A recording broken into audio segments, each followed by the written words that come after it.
नमस्कार, मी ऋतुराज मोहिते श्री विश्ववेद आयुर्वेद क्लिनिकच्या यूट्यूब चॅनलवरती आपल्या सगळ्यांचं पुन्हा एकदा स्वागत करतो. तर आजचा आपला विषय आहे यकृत विकार म्हणजेच लिव्हर डिसऑर्डर्स.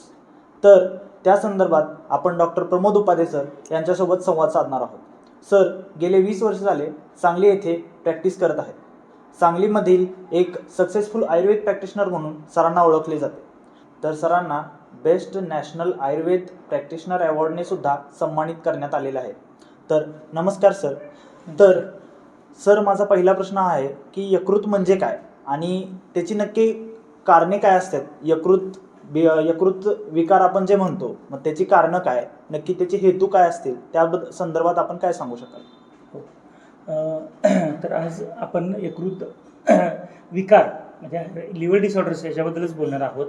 तर डायरेक्टली यकृत हा शब्द जो आहे तर तो म्हणजेच लिव्हर आहे. आपल्या आयुर्वेदामध्ये त्याला यकृत म्हटलं जातं आणि आत्ताच्या ज्या मॉडर्न कन्सेप्टमध्ये त्याला लिव्हर हे शब्द आलेला आहे. तर यकृत हा पचनसंस्थेतील एक महत्त्वाचा अवयव आहे. तर तो उजव्या साईडला पोटामध्ये आपल्या वरच्या भागात एक मोठासा अवयव आपल्या पोटामध्ये बसवलेला आहे. तर यकृत जो आहे तो नॉर्मली काय आहे की बाईल तयार करतो. म्हणजे जे एक प्रकारचं पित्त आहे जे पचनासाठी उपयोगी आहे. त्याच्यामध्ये बाईल सॉल्ट्स असतात, बाईल ॲसिड आहे की जे आपलं पचन अजून चांगल्या पद्धतीनं करतं. आयुर्वेदामध्ये जे एक अग्नी म्हणून जो कन्सेप्ट आहे तर तो यकृतामुळं सुद्धा पचनशक्ती जी आहे ती यकृतावर सुद्धा अवलंबून आहे. हे पहिलं काम आहे यकृताचं की त्यातून जे बाईल डक्ट निघतं ते आपल्या पोटामध्ये ते उघडतं. हे जिथं पचन होत असतं, ज्या पोटातून जे काही ॲसिड्स येतात आणि प्लस हे बाईल जातं, त्यामुळे ह्याचं पचन खूप चांगल्या पद्धतीनं निर्माण होतं. आणि नॉर्मल जे पित्ताला जो पिवळेपणा असतो तर ह्या बाईलमधून मुळं निर्माण झालेला असतो आणि तो यकृतामधून ते बाईल येत असतं. हे असतं. आणि दुसरं म्हणजे कसं असतं की अजून एक जे काय ॲसिड असतं पचनासाठी ते पॅनक्रियाजमधून येत असतं. तर त्या पॅनक्रियाजमधून पॅनक्रियाटिक ज्युसेस येतात आणि हे सगळं मिळून त्याचं पचन, ह्या सगळ्या ॲसिड्स आणि हे सगळ्या ज्युसेस मिळून त्या सगळ्या ह्याचं पचन करत असतात. तर यकृत हा एक पचनासाठीचा एक सगळ्यात महत्त्वाचा अवयव आहे. दुसरं म्हणजे कसं आहे की ह्या सगळ्या ज्यावेळेला पचन होतं ते पचना थ्रू सगळ्या रक्तवाहिन्या थ्रू जे काही सगळे घटक म्हणजे जे कार्बोहायड्रेट्स आहेत, प्रोटीन्स आहेत, फॅट्स आहेत, मिनरल्स आहेत, व्हिटॅमिन्स आहेत, हे सगळे त्या आहार्य पदार्थ जे काही पचलेले आहेत त्यातून ते सगळं खेचलं जातं पचन झाल्यानंतर आणि ते सगळं पोर्टल व्हेनस सिस्टीममध्ये आणलं जातं आणि ते पोर्टल व्हेन हे येऊन यकृतामध्ये उघडतं. हे होतं. आणि यकृतामध्ये हे सर्व घटक गेल्यानंतर त्या प्रत्येक घटकांचं म्हणजे कार्बोहायड्रेट्स, प्रोटीन्स, फॅट्स ह्या सगळ्या घटकांचं चयापचय केलं जातं. म्हणजे मेटाबॉलिझम, जे काही चांगले पदार्थ आहेत त्यातले जे काही चांगले घटक आहेत त्याचं एक फिल्ट्रेशन आहे. ते फिल्ट्रेशन करून लिव्हर हे मग पुढं ते सगळं थ्रू हृदयामध्ये पाठवलं जातं आणि हृदयाथ्रू ह्या सगळ्या रक्तवाहिन्याद्वारे आपल्या शरीरामध्ये हे सगळे घटक प्रत्येक पेशीला ज्या ज्या घटकांची गरज आहे ते घटक सगळे पोचवले जातात. पण हे जर जोपर्यंत चांगलं फिल्ट्रेशन यकृतामध्ये होत नाही तोपर्यंत ते पुढं पाठवलं जात नाही. त्यामुळं मेटाबॉलिझम म्हणजेच चयापचय क्रिया म्हणजे ज्या काही गोष्टी त्या कार्बोहायड्रेट्स आहेत म्हणजे प्रथिनं आहेत, आपलं जे ग्लुकोज आहे, जे काही मेद आहे म्हणजे चरबी म्हणतो आपण त्याला, जे काही मिनरल्स आहेत म्हणजे कसं असतात की कॅल्शियम आहे किंवा सोडियम आहे, क्लोराईड आहे, पोटॅशियम, ही सगळी जी काही मिनरल्स आहेत, आपले जे काही व्हिटॅमिन्स आहेत, व्हिटॅमिन B12 आहे, B1 आहे, B6 आहे, त्याच्यानंतर व्हिटॅमिन D3 आहे, ह्या सगळ्या घटकांचं एक चांगल्या पद्धतीने ज्या ज्या घटकात आपण जे काही खाल्लेलं असतं त्यातून जे काही आलेलं आहे ते त्याचं शुद्धीकरण करून ते पुढं पाठवण्याचं काम हे लिव्हर आपलं करत असतं. आणि म्हणून ह्याला एक सगळ्यात महत्त्वाचा अवयव मानला जातो. आणि आयुर्वेदाच्या पद्धतीनं हा रक्त व स्रोतसाचा मूळ अवयव आहे, मूळ स्थान आहे. रक्त व स्रोतस म्हणजे रक्त ज्याच्यापासून बनतं तर रक्ताचं सगळं काम हे यकृत आणि प्लिहा, लिव्हर आणि स्प्लीन ह्या 2 अवयवा थ्रू होत असतं. त्यामुळं यकृत ज्यावेळेला बिघडला की प्लिहा पण बिघडायला लागतो किंवा प्लिहा बिघडला की यकृत पण बिघडायला लागतो. त्यामुळं आपल्या शरीरात जर पित्त वाढून जर रक्तदृष्टी व्हायला लागली की यकृत बिघडतो. हे होतं. मग ते आपण पुढची ह्याच्यामध्ये. म्हणून हे मूळ काय आहे की पित्त बिघडणं हे सगळ्यात महत्त्वाचं कारण यकृत आजारासाठी आपल्याला महत्त्वाचं आहे. मग आता हे झालं नॉर्मल, हे झालं की यकृत किंवा लिव्हर जे आहे ते नॉर्मल कसं काम करतं किंवा त्याचं काय महत्त्वाचं काम आहे आपल्या शरीरामध्ये हे तुम्हाला मी सांगितलं. तर यकृत कशामुळे बिघडू शकतं ह्याची कारणं ॲलोपॅथिकमध्ये सुद्धा वेगवेगळी वर्णन केलेली आहेत आणि आयुर्वेदामध्ये सुद्धा खूप काही कारणं आपल्याला ह्याच्यामध्ये वर्णन केलेली आहेत. तर त्यामध्ये महत्त्वाची काही कारणं जी आहेत ती मेनली काय आहे की पित्तदृष्टी आणि यकृत आणि रक्तदृष्टीजन्य जी काही कारणं आहेत, रक्तदृष्टीमुळं आणि पित्तदृष्टीमुळं, ह्या दोन महत्त्वाच्या कारणामुळं यकृत दुष्ट होतो. पण ह्याच्यामध्ये कसं असतं की मग कफ पण कधी कधी दुष्ट होतो किंवा मेद पण दुष्ट होतो, त्यामुळे वेगवेगळे आजार घडायला लागतात. पण महत्त्वाचं काय तर पित्त आणि रक्तदृष्टी. तर आता आपल्याला माहित आहे की मग आयुर्वेदामध्ये सांगितलं की पित्तदृष्टी हे आंबट खाणं, जास्त मिठाचं खाणं आणि जास्त तिखट खाणं, ह्या तीन रसातून जे जे गोष्टी येत असतात हे जर जास्त प्रमाणात खाल्लं शरीरामध्ये, मधुर प्रधान 6 रस हे खाल्लेच पाहिजेत, पण त्या गोष्टींचा जर अतिरेक झाला, हे आंबट पदार्थ, खारट पदार्थ आणि तिखट पदार्थांचा जर अतिरेक झाला तर यकृत दृष्टी होऊन पित्त वाढून यकृताची दृष्टी व्हायला लागते आणि त्याच्यामुळे वेगवेगळे आजार आपल्याला घडू शकतात यकृताचे. म्हणून त्यामध्ये महत्त्वाचं काय आहे की आंबट जास्त खाणं. आता विशेषतः मग हे आपल्याला वेगवेगळे पदार्थ आपल्याला माहीत आहेत आंबटामध्ये. मग आता कसं असतं की इडली जास्त आंबट आहे, डोसा जास्त आंबट आहे, चिंच जास्त आंबट आहे किंवा लिंबू जास्त आंबट आहे. तर ह्यांचं अतिरेक म्हणजे आता कसं असतं की बऱ्याच जणांना माहिती आहे की लिंबू हे चांगलं आहे पचनासाठी, पण ते नॉर्मल प्रमाणात घ्यायचं असतं. मग काय काय जण कसं आहे 2-2 लिंबू खातात, हे असतात, रोजच इडली खातात, रोजच डोसे खातात आणि ते पण खूप आंबून ठेवलेलं जास्त आंबट झाल्यानंतर खातात, हे असतात. तर त्याच्यामुळे नक्की वाढणार. मग काही जण लोणचं खूप खातात, रोजच खातात, अगदी जास्त प्रमाणात खातात, खारटपणा जास्त जातो, प्रत्येक गोष्टीमध्ये मीठ जास्त घालून खातात. तर ह्याच्यामुळे सुद्धा तुमचा लिव्हर, पित्त जास्त होऊन लिव्हर खराब होऊ शकतो. तिखट जास्त खाणं म्हणजे सगळ्यात जास्त चटणी जास्त खाणं, जास्त ऑइली पदार्थ आणि त्यात आणि तिखट जास्त खाणं, मग मांसाहारामधून सुद्धा हे जास्त प्रमाणात जातं. किंवा आपले शाकाहारी पदार्थामध्ये सुद्धा काही तिखटाचे जे काही प्रमाण आहेत हे आहेत, किंवा डायरेक्टली मिरची जास्त खाणं.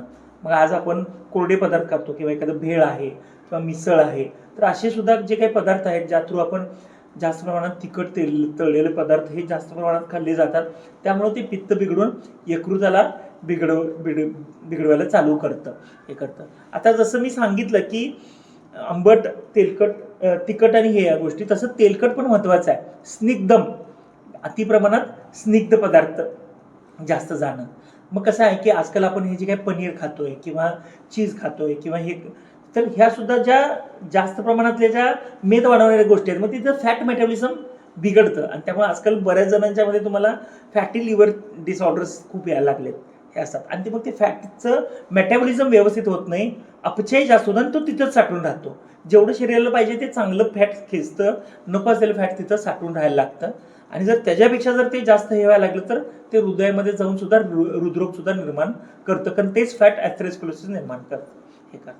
तर असं ते अतिस्निग्ध पदार्थ सुद्धा आपल्याला जे जास्त त्रासदायक आपल्याकडं बघायला मिळतात. त्याच्यानंतर विरुद्ध आहार म्हणजे उष्ण आणि शीत गुणात्मक एकत्रित खाणं, म्हणजे जास्त थंड आणि गरम पदार्थ एकत्रित खाणं, हे सुद्धा आहे. मग आता कसं आहे की आपण बाहेर उन्हातून आलो आणि एकदम खूप उन्हात 35 डिग्री ते 40 डिग्री सेंटीग्रेड आणि आत आलेल्या एकदम 18 डिग्रीमध्ये तुम्ही AC मध्ये येऊन बसताय, तर सडन जे काही त्रास होतो तर तो शरीराला, त्याच्यामुळं शरीरातलं रक्तदुष्ट व्हायला लागतं, हे होतं. तर ह्याच्यामुळे सुद्धा जास्त त्रास होतो. त्याच्यानंतरचं जे ह्याच्यामधलं कारण आहे की उन्हामध्ये जास्त फिरणं, म्हणजे ऊन एकच कारण आहे असं नाही आहे की आपली जी काही कामं आहेत जी अग्नीजवळ आहेत, ज्याच्यामुळे शरीरातली उष्णता वाढते. आता जागरण जास्त केलं तरी सुद्धा तुमच्या शरीरातली उष्णता वाढते, पित्त वाढतं आणि त्यामध्ये सुद्धा तुम्हाला आपल्याला लक्षात येतं की गरमपणा जास्त वाढून यकृताला त्रास होऊ शकतो, म्हणजे रक्तदृष्टी त्याच्यामुळे सुद्धा वाढते, हे होतं.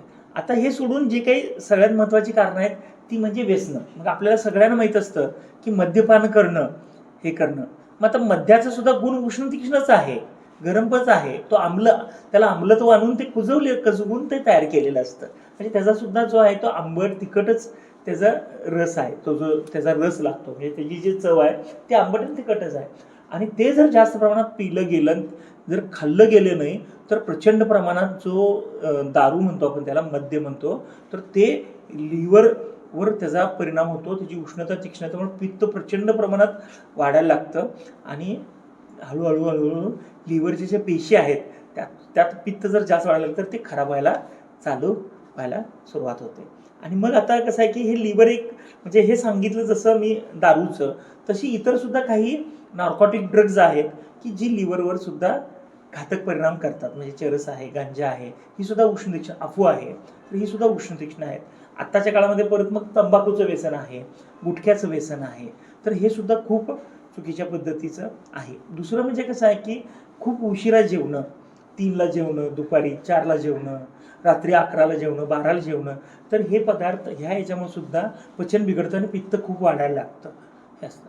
तर ह्या सगळ्या गोष्टी अशा हे कारणं आहेत. आणि आता कसं आहे की आयुर्वेदामध्ये ही सगळी कारणं दिली आहेत. रक्तदृष्टीची दुसरी कारणं म्हणजे व्हायरल इन्फेक्शन्स. मग आता कसं असतं की ॲलोपॅथिकमध्ये हिपॅटायटिस ए, हिपॅटायटिस बी, हिपॅटायटिस सी, हिपॅटायटिस ए, तर ही जी काही व्हायरल ज्या लिव्हर बिघडवणारी जी हे आहेत त्याचे व्हायरसेस असतात आणि ते त्याच्यामुळं कावीळ होतं. मग ते आपल्या पाण्या थ्रू म्हणजे अशुद्ध जे पाणी आहे तर त्या थ्रू सुद्धा हे व्हायरसेस जातात आणि आपलं लिव्हर बिघडवतात आणि त्याच्यामध्ये पिवळसपणा येऊन आपल्याला बऱ्याच वेळा कावीळ झालेली आढळते हे होते.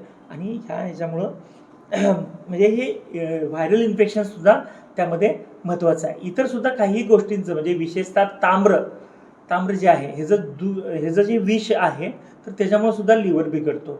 इतर जे अमिबायसिस आहे, अमिबायटिक लिव्हर डिसऑर्डर म्हणून सुद्धा येतात. अमिबिया म्हणजे आपण म्हणतो पोटामधलं ह्याच्यामध्ये आतड्यामध्ये काही इन्फेक्शन्स होतात, ते जर लिव्हरमध्ये गेलं तरी लिव्हर सुद्धा तो दुष्ट करतो. म्हणजे जसं व्हायरस आहे तसं अमिबिया पण त्याच्यामध्ये तो दुष्ट करू शकतो. काही फंगल इन्फेक्शन सुद्धा त्याच्यामध्ये होऊ शकतं. तर अशा ह्या वेगवेगळ्या इन्फेक्शन्समुळे सुद्धा आपला लिव्हर बिघडू शकतो. पण तो आधीच जर निकामी ह्या सगळ्या कारणामुळे जर जास्त हे झालं असेल तर त्याला लवकर इन्फेक्शन्स त्या लोकांना लवकर होतात. मग ह्या वेगवेगळ्या पाण्या थ्रू, अशुद्ध काहीतरी खाण्या थ्रू, म्हणजे बाहेरचं जे काही खाणं आहे जे अशुद्ध आहे, चांगलं म्हणजे ते वेगवेगळे लोक बनवतात, त्याच्यावर माशा बसतात आणि हे होतात. मग ह्याच्या थ्रू जे काही पसरवणारे आजार आहेत त्यात सुद्धा हा हिपॅटायटिस पसरू शकतो आणि आपल्याला हे वेगवेगळे लिव्हर डिसऑर्डर्स निर्माण करू शकतात. म्हणजे आयुर्वेदामध्ये ही कारणं इतकी घातक सांगितलेत की ह्याच्या पुढच्या घातक कारणामुळं लिव्हरचा कॅन्सरपर्यंत होऊ शकतो. ही कारणं इतकी घातक आहेत. म्हणजे आपण जे काही दारू पितो किंवा तंबाखू, सिगारेट किंवा मावा खाणं, हे करणं, याच्यामुळे सुद्धा जो का पित्त वाढतो तो इतका घातक आहे की पुढे तो लिव्हरचा कॅन्सरसुद्धा बनवू शकतो किंवा तयार होऊ शकतो. तर इतकी ही घातक कारणं आहेत. म्हणजे अगदी कावीळपासूनच्या ह्या वेगवेगळ्या आजारामध्ये ही सगळी कारणं महत्त्वाची आहेत. तर सर, आता यकृतामध्ये तुम्ही सांगितलं की यकृता हा विकार म्हणजे यकृत जे विकार आहे ते मोस्टली पित्तदृष्टी किंवा रक्तदृष्टीमुळे होते. मग त्याचा अग्नीवरती काय परिणाम होतो, म्हणजे जे डायजेस्टिव्ह फायर असते त्याच्यावरती काय परिणाम होतो आणि त्याच्यामुळं यकृतावर त्याचा काय परिणाम होतो किंवा त्याचा काही संबंध आहे का? हो, 100% आहे. की कारण आत्ता जसं मी सांगितलं की आता कसं आहे, कावीळ निर्माण झाली, यकृताचा एखादा आजार तयार झाला, हे नॉर्मल ज्या वेळेला लिव्हर असतं त्यावेळी तो बाईल चांगला आला की तो उलट तुम्हाला भूक चांगली लागणार आणि ते पचन करणार आहे. तुमचं जे काही यकृतातून येणारं पित्त आहे ते जर एखादा आजार निर्माण झाला, हिपॅटायटिस, आता कावीळ झाली, तर पेशंटला भूक लागणं पूर्णतः बंद होतं. इतका मंद होतो अग्नी आपला की पेशंटला खायला जात नाही, उलट मळमळ होते, उलटी निर्माण व्हायला लागते, पिवळसरपणा यायला लागतो, जास्त डोळे पिवळे होतात, ही सगळी त्याच्यामध्ये लक्ष निर्माण होतात. तर ते जे आहे ते विकृत पित्त निर्माण होतं त्या ह्याच्यामध्ये आणि तो आपला जो अग्नी आहे किंवा जे डायजेस्टिव्ह फायर म्हणतो आपण, तो बिघडायला चालू झालेला असतो. त्यामुळे तुम्हाला भूक तुमची पूर्ण मंदावते त्या ह्याच्यामध्ये. त्यामुळे लिव्हरच्या बऱ्याचशाच, मग लिव्हरचा कॅन्सर होऊ देईल, फॅटी लिव्हर डिसऑर्डर्स होऊ देत, हिपॅटायटिस ही जी काही इन्फेक्शन्स आहेत त्याच्यामुळे होऊ देईल किंवा इतर कुठल्याही कारणामुळे जर कावीळ होत आली त्याच्यामुळे होऊ देईल, त्याच्यामध्ये सुद्धा भूक मंदावते. दारू पिऊन जरी लिव्हर खराब झालं, त्याला लिव्हर सिरोसिस म्हणतात, हे असतात अल्कोहोलिक लिव्हर सिरोसिस, तर ते त्याच्यामुळे सुद्धा जर लिव्हर बिघडलं तरी सुद्धा आपली भूक मंदावते. म्हणजे लिव्हरचं जर हे चांगलं असेल, सगळ्या गोष्टी ह्या व्यवस्थित असतील तर तुमची भूक चांगली असते, तुमची पचनशक्ती चांगली निर्माण होते, त्या बाईल महत्त्वाचा आहे, तो चांगला बाईल निर्माण येणं हे येणं. आणि जर तुम्ही चुकीचं आंबट तिखट तेलकट जास्त खाल्लं तर पित्तातला द्रवगुण जास्त तयार होतो आणि तो अग्नीला बिघडवतो आणि फायर जो असतो तो मंद होतो. हे अग्नी जेवढा तीव्र तेवढं पचनशक्ती चांगली, अग्नी जेवढा कमी तेवढं पचनशक्ती कमी होते. त्यामुळे नक्कीच हे सगळी कारणं जे आहेत की घडली आणि लिव्हर जर बिघडला तर तुमचं अग्नी मांद्य निर्माण होतं.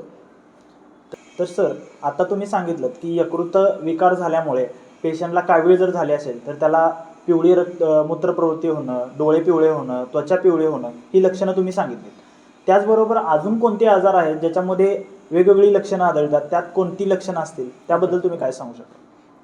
तर लिव्हर डिसऑर्डर ज्यावेळेला आपण म्हणतो त्यावेळेला बरीचशीच वेगवेगळी आजार त्याच्यामध्ये कव्हर आपण करत असतो वेगवेगळ्या ह्याच्यामध्ये. आता जसं मी तुम्हाला सांगितलं की नॉर्मल हिपॅटायटिस होणं, हे अल्कोहोलिक लिव्हर सिरोसिस निर्माण होणं, त्याच्या पुढचं हे होणं, ॲबिवाईक लिव्हर सिरोसिस निर्माण होणं हे होणं, त्याच्यानंतर फॅटी लिव्हर डिसऑर्डर निर्माण काही काही पेशंट्समध्ये निर्माण होत असतात, तर ते निर्माण होणं, लिव्हर कॅन्सर निर्माण होणं हे होणं.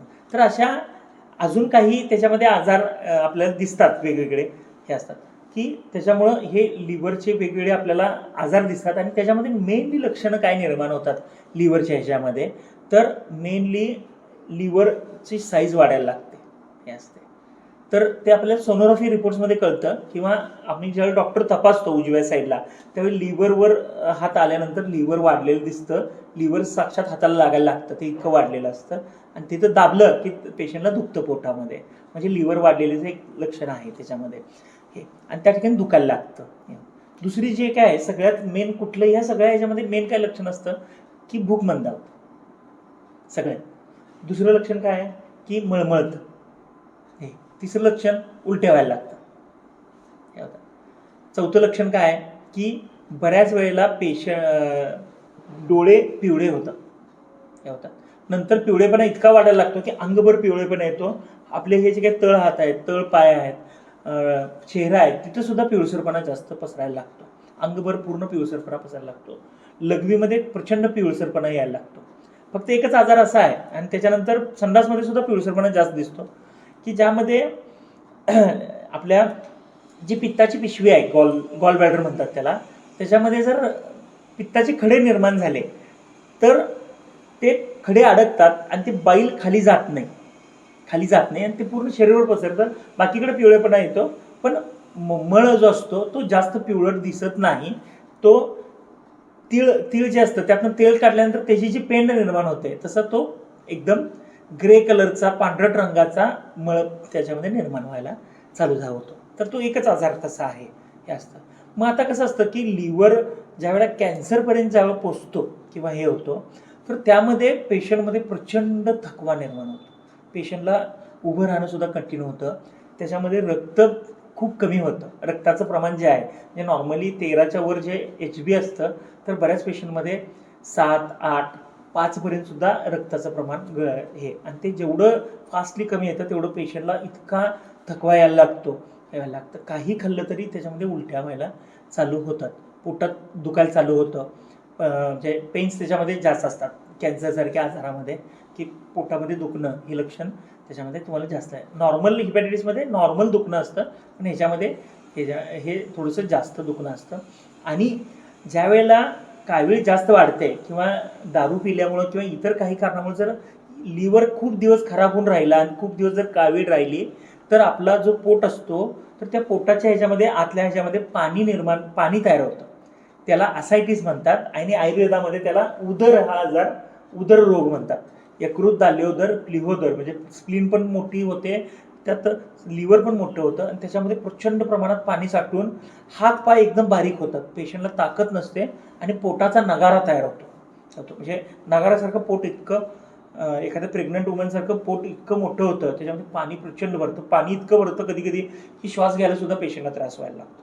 कारण जे काही पित्त असतं ते सगळं पचवतं आणि त्याचं सगळं पाणीच निर्माण करतं आणि त्या पोटाच्या ह्या 2 लेअरमध्ये ते पाणी साठतं आणि त्याला असायटिस असं आपण म्हणतो, उदररोग हे. तर हा एक खूप दिवस कावीळ राहिल्यानंतर किंवा दारू पिणाऱ्या पेशंट्समध्ये हा आजार जास्त आढळतो. इतर सुद्धा काही ॲलोपॅथिक औषधं खूप दिवस खूप वेगवेगळ्या पद्धतीनं जर खाल्ली असतील आणि त्याच्यामुळे जर लिव्हर खराब झाला असेल तर त्याच्यामुळे सुद्धा हा ॲसायटिस तयार व्हायला लागतो. आणि कुठल्याही कारणामुळे जर पोटातले काही आजार राहिले तरी सुद्धा ॲसायटिस तयार होतो. पण ॲसायटिसचं मूळ कारण हे लिव्हर डिसऑर्डर आहे. म्हणजे लिव्हर खराब होणं किंवा प्लीहा खराब होणं. प्लीहा म्हणजे स्प्लीन खराब होणं. तर ह्या दोन जर अवयव खराब लवकर झाले तर त्याच्यामुळं हे पाणी घडून त्याच्यामध्ये ॲसायटिस तयार होतो. तर हे बरेचसेच आजार किंवा कॅन्सरमध्ये सुद्धा, लिव्हर कॅन्सरमध्ये सुद्धा नंतरच्या शेवटच्या स्टेजमध्ये सुद्धा त्यांच्यामध्ये सुद्धा पोटामध्ये पाणी व्हायला लागतं. त्यामुळे यकृताचा कुठलाही आजार जरी घडला तर त्याच्यामध्ये हे होतं. फक्त ह्याच्यामध्ये फॅटी लिव्हर चेंजेस जे आहे त्या ह्याच्यामध्ये फक्त वेगळी लक्षणं निर्माण होतात. त्याच्यामध्ये फक्त भूक मंदावते. बऱ्याच वेळेला हृदरोग निर्माण होण्याचे चान्सेस वाढतात. कारण हे जे काही फॅट्स असतात ते फॅट्स जास्तच्या वेळेस साठतात त्या लिव्हरमध्ये किंवा हे होतं. तर पचन जास्त चांगलं न होणं, पोटामध्ये गॅसेस होणं, पोट साफ न होणं, त्याच्यानंतर हृदयाच्या ठिकाणी पेन्स निर्माण होणं. कारण ॲथेरोस्क्लेरोसिस त्याच्यामुळे पुढची त्याचे जे लक्षण आहे ते ॲथेरोस्क्लेरोसिस आहे. आणि हार्ट सुद्धा ह्याच्यामध्ये बिघडू शकतो नंतरच्या ह्याच्यामध्ये. त्यामुळे आपल्याला कोरोनरी आर्टरीमध्ये तुम्हाला ब्लॉक्स निर्माण व्हायला सुरुवात होऊ शकतात. कारण तिथं फॅट मेटाबॉलिझम यकृतामध्ये बिघडतं जास्त. म्हणजे आपल्याला नुसतं हृदरोग जाणवतोय पण हृदरोग हे पोटातनं आणि लिव्हरमधूनच सुरुवात झालेली असते. म्हणजे ह्याच्यामध्ये जर तुम्ही अतिस्निग्ध पदार्थ म्हणजे तूप, तळलेलं, तेलकट, तिखट खूप प्रमाणात जर खाल्लं तर ते फॅटी लिव्हर चेंजेस त्याच्यामध्ये हे होतं. आणि दुसरं म्हणजे पित्ताचे जे खडे आहेत तर त्याच्यामध्ये सुद्धा ह्या जास्त चिकट पदार्थ खाल्ल्यामुळं पित्ताचे खडे पण घडू शकतात. हा एकच कफज कारण जास्त आहे ह्याच्यामध्ये, ह्या कोलेसिस्टायटिस किंवा फॅटी लिव्हर ह्याच्यामध्ये. कफ त्याच्यामध्ये कारणीभूत ठरतो. तो अडथळा निर्माण करतो आणि ते फॅट्स त्याच्यामध्ये जमा होऊन ते खडे निर्माण होतात. नाहीतर हे फॅट्स जर चांगले मेटाबॉलिझम झालं नाही तर ते हृदरोग निर्माण करायला लागतात. म्हणजे जे विकृत फॅट्स असतात ते जाऊन आपल्या हृदयाच्या जे रक्तवाहिन्या आहेत त्याच्यामध्ये जाऊन साठतात आणि ते अर्थेरोस्क्लेरोसिस निर्माण करतात. आणि तिथं मग क्लॉट्स निर्माण होऊन बऱ्याच वेळेला आपल्याला एखादा हार्ट अटॅक पण येऊ शकतो.